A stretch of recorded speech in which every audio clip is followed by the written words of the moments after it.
hadir. Saat ini kita akan lanjutkan untuk paparan orientasi Mas Novianto Eko Saputro. Di sini dengan judul pemanfaatan sosial media pada pelayanan di Dinas Pemadam Kebakaran Kota Surakarta. Semoga Mas Ian waktu 15 menit untuk paparannya singkat, padat, jelas. Dipersilakan. Assalamualaikum warahmatullahi wabarakatuh. Yang terhormat pada Pak Eko Nugroho SH sebagai Sekretaris Dinas Pemadam Kebakaran dan Pak Muhammad Usman SSUT selaku Kepala Bidang Penyelamatan dan Penanganan Korban Kebakaran dan juga selaku mentor saya pada kegiatan orientasi kali ini, serta kepada teman-teman yang sudah membantu atau mensupport kegiatan ini yang dapat berjalan dengan lancar. Pertama-tama izinkan saya untuk memaparkan laporan orientasi pengenalan nilai dan etika pada instansi pemerintah bagi P3K di Dinas Pemadam Kebakaran. Untuk yang berjudul pemanfaatan sosial media pada pelayanan di Dinas Pemadam Kebakaran Kota Surakarta. Jadi untuk yang pertama terdapat laporan pelaksanaan orientasi. Yang pertama yaitu maksud dari pelaksanaan orientasi ini adalah serta mampu memahami program orientasi serta mengenal nilai dan etika di instansi pemerintah dalam mendukung pelaksanaan tugas jabatannya dalam mendukung pencapaian visi misi organisasi. Lalu yang kedua, serta mampu mengaktualisasikan nilai-nilai dasar ASN berakhlak. Lalu ada pula tujuan dari pelaksanaan orientasi ini, dan tujuan tersebut terbagi menjadi dua, yaitu tujuan nilai dan etika serta tujuan khusus.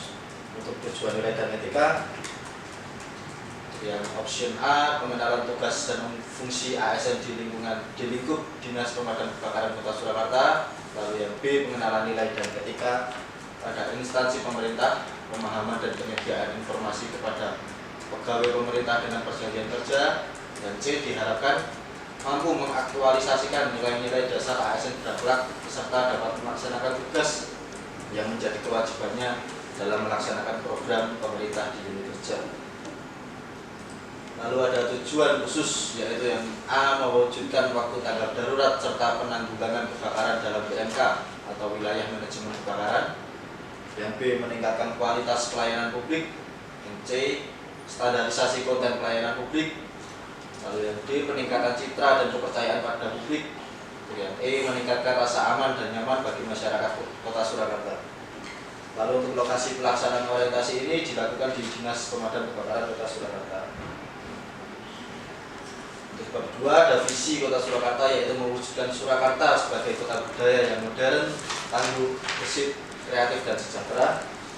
Lalu ada misi daripada Kota Surakarta, ada 7. Yang pertama, meningkatkan kualitas kesehatan masyarakat yang berkelanjutan, memperkuat pertumbuhan ekonomi yang adaptif dan berkelanjutan, lalu mewujudkan tata ruang dan infrastruktur kota yang mendukung kemajuan kebudayaan dan pariwisata berkelanjutan, lalu meningkatkan kualitas dan daya saing pemuda dan masyarakat umum di bidang pendidikan, ekonomi, seni budaya dan olahraga.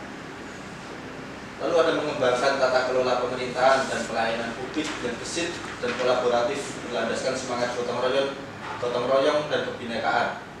Lalu mewujudkan kemakmuran dan kesejahteraan bersama warga kota yang berkeadilan dan inklusif. Dan yang terakhir, mewujudkan daerah yang kondusif dan kerukunan antar umat beragama dalam tata kehidupan bermasyarakat yang saling menghormati. Lalu mulai masuk bab 3, yaitu nilai dan etika organisasi. Yang pertama ada Renstra Dinas Pemadam Kebakaran. Untuk Renstra Dinas Pemadam Kebakaran Kota Surakarta ini mendukung misi kelima daripada rumusan misi wali kota dan wakil wali kota tentang ketahanan kota dan kerjasama wilayah yang berkelanjutan. Misi ini membantu menyusun tujuan bagi perangkat daerah termasuk Dinas Pemadam Kebakaran. Yang tujuan utamanya adalah melindungi dari risiko bencana kebakaran dan non-kebakaran. Lalu untuk tujuan khususnya mencakup meningkatkan waktu tanggap darurat, kualitas pelayanan publik, dan rasa aman bagi masyarakat Kota Surakarta. Lalu ada yang B, yaitu tupoksi P3K di Dinas Pemadam Kebakaran. Berdasarkan Peraturan Menteri 4 RB nomor 17 tahun 2023, Tugas pokok jabatan fungsional pemadam kebakaran termasuk pemula dalam melaksanakan pencegahan, penanggulangan kebakaran, penyelamatan, dan rehabilitasi pasca kebakaran sesuai hukum yang berlaku. Pemadam kebakaran pemula beroperasi di bawah pengawasan atasan dengan fokus pada pelatihan teknis yang tugasnya meliputi pemadaman api, menyelamatkan korban, melakukan inspeksi, memelihara alat atau sarana prasarana, serta membuat laporan dan dokumentasi dari hasil operasi. Lalu untuk identifikasi isunya, yaitu media sosial adalah alat yang cepat dan penting terutama untuk dinas pemadam kebakaran. Penggunaan media sosial di sektor ini dapat meningkatkan keterbukaan dan respon terhadap bencana. Namun di balik itu ada tantangan yang harus dihadapi. Untuk yang pertama yaitu petugas lebih fokus pada pemadaman api ketimbang komunikasi digital. Yang kedua yaitu media sosial lebih banyak digunakan untuk publikasi daripada edukasi. Yang ketiga, masyarakat masih tidak tahu cara melapor dengan benar atau apakah ada biaya dalam setiap pelayanan. Dan faktor penghambat lainnya yaitu termasuk kurangnya staf yang terlatih, anggaran yang masih terbatas, serta kurangnya pedoman yang jelas. Untuk solusi yang diusulkan dari laporan ini yaitu yang pertama, kompetensi dan profesionalisme sumber daya manusia atau SDM di bidang multimedia. Salah satu tujuan utama perencanaan ini adalah membentuk sumber daya manusia yang terampil dalam mengelola konten multimedia. Penting untuk mengadakan pelatihan rutin agar staf mampu membuat konten edukatif tentang pencegahan kebakaran, meliput kegiatan dinas, dan meningkatkan komunikasi publik secara visual. Lalu dengan SDM yang terlatih akan menghasilkan konten yang lebih menarik dan efektif. Lalu solusi yang kedua yaitu peningkatan sarana dan prasarana pendukung multimedia. Perencanaan pengembangan SDM perlu didukung juga sarana dan prasarana yang baik. Hal ini meliputi pengadaan peralatan seperti kamera, drone, dan komputer untuk editing. Bahkan untuk fasilitas editing atau studio menu ini pun sangat diperlukan, serta dengan penunjang akses internet yang cepat. Penyesuaian ini bertujuan untuk menciptakan lingkungan kerja yang kondusif bagi tim multimedia. Lalu yang ketiga yaitu efektivitas komunikasi publik dan edukasi masyarakat. Multimedia sangat penting dalam menyampaikan informasi dengan cepat dan menarik pada publik, terutama bagi dinas pemadam kebakaran. Informasi yang harus disampaikan meliputi tips pencegahan kebakaran, prosedur evakuasi, dan edukasi tentang pemadaman kebakaran. Penggunaan video, poster, dan kampanye media sosial dapat membantu masyarakat lebih memahami dan meningkatkan kesadaran akan bahaya kebakaran. Lalu kegiatan yang sudah direncanakan. Dalam meningkatkan efektivitas pengelolaan multimedia di lingkungan dinas pemadam kebakaran diperlukan langkah perencanaan yang sistematis terkait pengembangan sumber daya manusia yang terlatih dan penyesuaian kebutuhan sarana prasarana pendukung. Dan salah satu bentuk yang sudah ada dan sudah dilaksanakan di dinas pemadam kebakaran Kota Surakarta yaitu yang pertama SKT multimedia, 2 sarana prasarana tim multimedia. Untuk yang SKT multimedia memang sudah dibentuk, cuma mungkin masih perlu pengembangan dan peningkatan. Dan salah satu tujuan utama dari perencanaan ini adalah membentuk SDM yang memiliki pengetahuan dan keterampilan teknis dalam mengelola konten multimedia. Maka dari itu dulu ada SKL, tampilin SKL di komputer. Wah, cukup. Terus lanjut.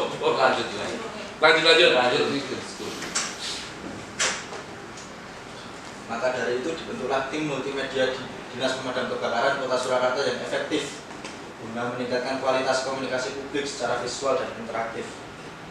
Lalu yang kedua sudah ada sarana prasarana yang memadai, namun masih perlu peningkatan yang lebih lanjut supaya dapat menunjang kegiatan multimedia. Dan perencanaan pengembangan SDM membutuhkan sarana dan prasarana yang memadai. Hal ini termasuk pengadaan peralatan seperti kamera DSLR, drone, mikrofon, dan komputer untuk editing. Fasilitas ini juga diperlukan seperti ruang editing atau studio mini. Selain itu konektivitas internet yang cepat sangat penting untuk mengunggah konten. Semua ini sangat berkaitan dan bertujuan menciptakan lingkungan kerja yang efektif pada tim multimedia. Lalu untuk rencana kerja menengah pada tahun 2025, fakta program yang akan dilakukan adalah fondasi dan penguatan dasar. Dan untuk kegiatan utamanya yaitu yang pertama pembentukan tim multimedia, penyusunan SOP tim multimedia, serta penambahan sarana prasarana guna penunjang dalam pengambilan dokumentasi. Lalu untuk indikator keberhasilannya yaitu tim multimedia sudah terstruktur dengan jelas dan sebagian besar sarana prasarana multimedia sudah tercukupi. Lalu untuk sosial media yang sudah lebih maju dan mudah dijangkau oleh masyarakat. Untuk keterangan yaitu tahun inisiasi program. Fokus pada tahun ini adalah perencanaan dan penyusunan sistem pendukung teknis dan manajerial. Lalu untuk di tahun kedepannya yaitu 2026, fakta programnya yaitu ekspansi dan implementasi lanjutan. Untuk kegiatan utamanya yaitu sistem pelaporan darurat menggunakan media sosial untuk laporan yang langsung ditindaklanjuti oleh petugas. Yang kedua yaitu konten edukasi disebarkan melalui sosial media. Keberhasilannya yaitu pelaporan ini bisa dilakukan melalui telepon, baik itu telepon seluler maupun telepon genggam, WhatsApp center, dan direct message by Instagram. Lalu ada yang kedua yaitu konten sudah terjadwal termasuk kampanye keselamatan kebakaran, edukasi APAR, dan simulasi evakuasi. Lalu untuk keterangan pada tahun ini yaitu fokus pada perluasan cakupan pelaporan di sosial media dan penambahan program edukasi.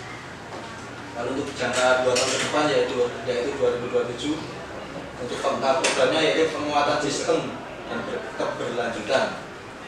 Dan kegiatan utamanya yaitu pelatihan berkelanjutan diperlukan untuk petugas media sosial dalam desain pengelolaan platform, lalu komunikasi publik dan manajemen krisis.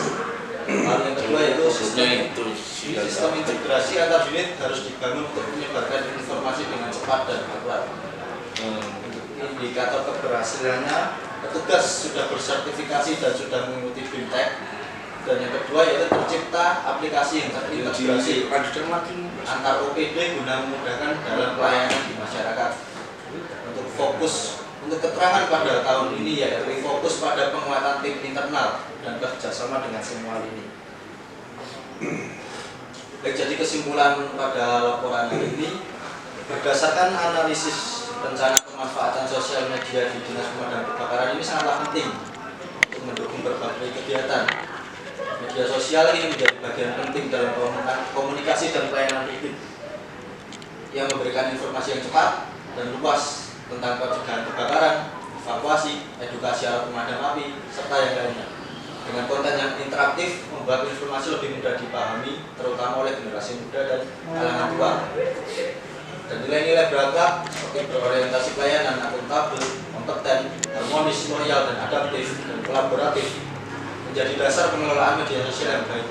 Melalui nilai-nilai ini diharapkan Dinas dapat meningkatkan kepercayaan publik dan citra positifnya. Media sosial juga berfungsi sebagai jembatan dalam pelayanan publik dan etis dan baik. Sekian laporan yang dapat saya sampaikan, kurang lebihnya mohon maaf. Wassalamualaikum warahmatullahi wabarakatuh. Waalaikumsalam warahmatullahi wabarakatuh. Ya, terima kasih untuk Mas Ian yang telah menyampaikan materi laporan orientasinya. Monggo kepada Pak Sek untuk memberikan saran ataupun pertanyaan dalam materi ini. Silakan. Terima kasih. Assalamualaikum warahmatullahi wabarakatuh. Waalaikumsalam. Salam sejahtera bagi kita semua. Langsung saja untuk Mas Ian Eko Saputro. Tapi setelah saya cermati, saya lihat ada SKT juga. Saya senang melihat itu. Tapi untuk pelaksananya nanti bisa lancar. Kemudian untuk yang pertama saya akan memberi masukan aja. Pertama untuk solusi yang diusulkan. Jadi peningkatan sarana dan prasarana pendukung multimedia. Nah, ini perlu ditambahkan yaitu kostum pendukung. Jadi jangan sampai nanti jadi termasuk di forumnya atau mungkin kalau kontennya terkait dengan ini berarti perlu alat-alat pendukung lainnya yang bersifat bukan teknis untuk pengambilan gambar ya, itu penting sekali. Kemudian studium ini bagus, tapi ini lebih bagus lagi nanti untuk dipublikasi itu malah ada yang bersifat seperti live. Jadi ketika ada kejadian kebakaran, orang live streaming bisa mendapatkan info tentang proses kegiatan. Jadi tidak langsung akhirnya masyarakat berkunjung ke lokasi, masuk HP, di video sampai di-upload. Nah itu, jadi akhirnya informasi baca banyak banget. Nah ditambahi informasi yang dengan pemahaman mereka sendiri. Nah kemudian menurut jenengan dengan kondisi semacam ini perlu tidak menambah kantong jabatan dan personil yang terkait dengan multimedia, karena kita sudah tidak ada kegiatan live yang dalam arti seperti contoh TikTok yang kemarin dilakukan anak-anak magang. Kan tidak mungkin nih Mbak Dia langsung ada kebakaran malam hari langsung meluncur, yang ada hanya Mas Rizky satu toh, kan tidak mungkin satu orang lain. Berarti kan ini membutuhkan tidak hanya satu orang, apalagi bisa mengikuti kegiatan misalnya mengekspos itu secara live, karena ini juga mendukung mendukung penyampaian informasi. Dan saya kira hanya tinggal nanti SKT ini nanti bisa dilaksanakan, pengembangan website itu bisa berjalan dan diselesaikan dengan baik. Jadi ini nanti bisa mendukung pengembangan website dari Dinas Pemadam Kebakaran kaitannya dengan layanan dan informasi. Itu aja Mas.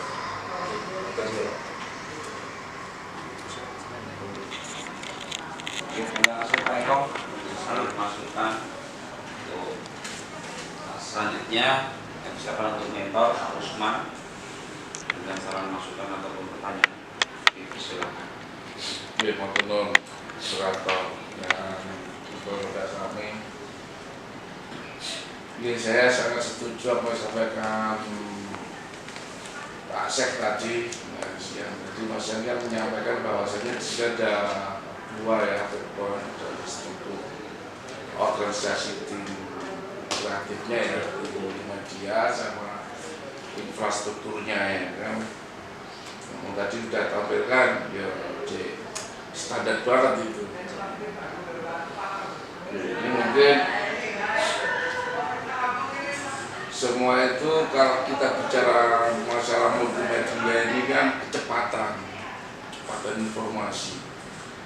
Ketika info yang disampaikan Mas Ian ini membuat konten atau tadi yang disampaikan Pak Sek ya sebuah kejadian namun diuploadnya besok hari lusa gitu, padahal orang lain sudah mengupload dengan bahasanya masing-masing, akhirnya udah nggak menarik ini.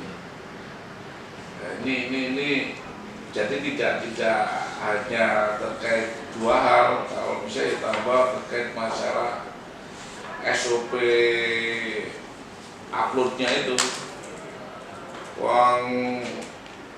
Ketika protokol diminta oleh Mas Wali, tolong saya pindah lokasi sudah diupload. Padahal lokasi acara beliau Pak Mas Wali itu dalam satu hari itu ada 4-6 lokasi. Bayangkan kan itu. Nah, satu hari 6 lokasi kan semua upload kegiatan dari Mas Wali. Orang belum beliau menunggu besok hari. Nah, berarti kan dengan adanya itu Mas Ian bisa mengukur kebutuhan daripada SDM-nya, timnya kan itu.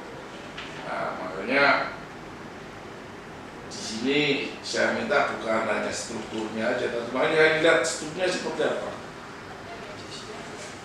Nah, ini tim suksesnya dia ini. Sukses menurunkan bawa waktu.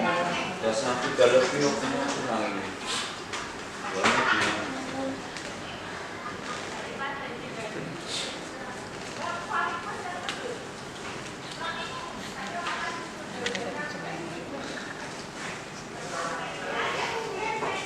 Padahal di tim multimedia itu ada biaya atau kos ya kan, kayak sewa aplikasi atau mungkin paket internet yang di luar area kantor yang tidak terakses sama wifi kan.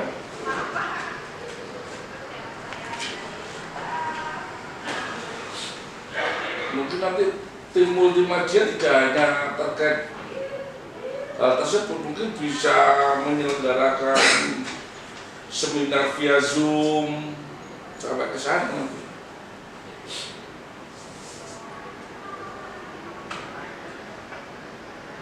Prosedur dulu.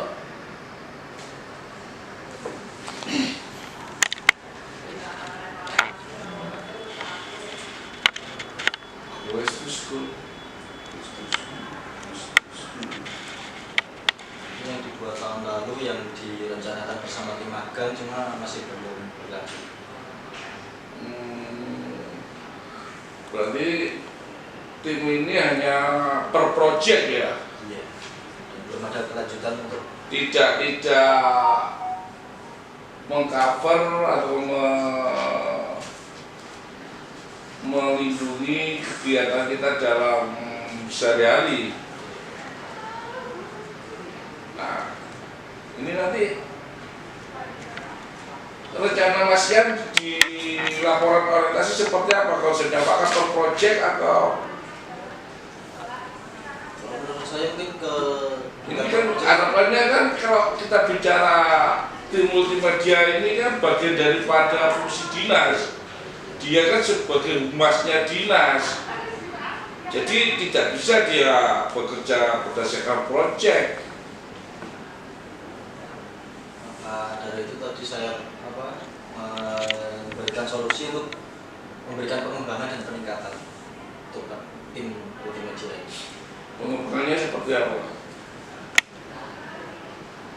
Mungkin untuk memperbarui anggota, selain itu juga memberikan pelatihan, mungkin bimtek pada anggota-anggota yang mungkin sudah atau mungkin yang sudah paham tentang multimedia.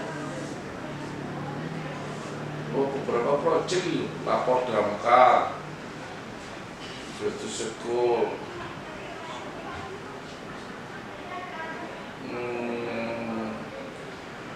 berarti dalam hal ini beberapa semacam ya,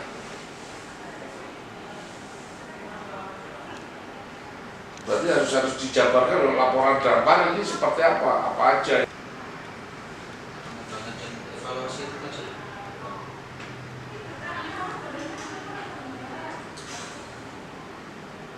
Mungkin sebelum Mas yang mulai nambah dan izin, mungkin dengan titik lamanya di mana? Di situ kan sekali dilihat kan pada waktu mau upload, jadi yang di situ timnya belum ada tim untuk verifikasi kata-kata bagaimana, itu adalah harus ada siapa yang Screeningnya, screening terakhir sebelum upload harus ada.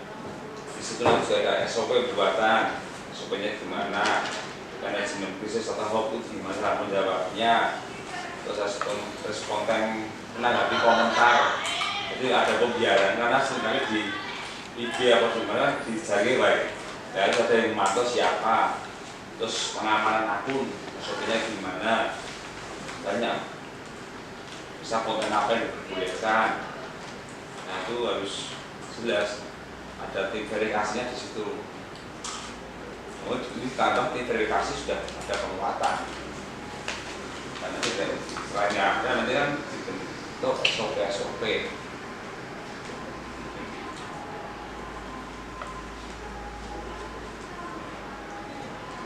Ini gambaran masih.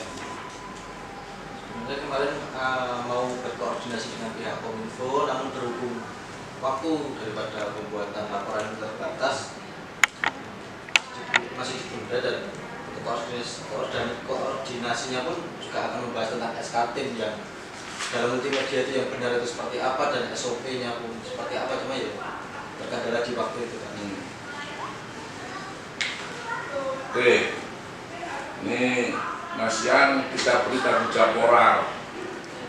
Dalam arti ini bukan hanya sebatas sebuah gagasan dan ide di dalam tugas laporan orientasi, namun setelah itu selesai, menyusun tim yang benar seperti apa, standarnya seperti apa, dan seluruh biaya yang dikeluarkan oleh kegiatan BIM ini menjadi tanggung jawab siapa. Ini harus jelas di sana. Terus apa aja yang dibutuhkan. Itu Mas Yan ya. Jadi ini programnya tidak berhenti di kegiatan ini selesai lulus. Mungkin itu Mas Thomas. Ya, itu Pak Usman. Terima kasih untuk Pak Sep dan mentor Pak Usman dan Mas Yan yang telah menyampaikan hasil orientasinya. Mungkin kelengkapan saya serahkan Mas Pak Usman. Jenang, saya lagi. Harus hilang. Oh iya. Nah, oke.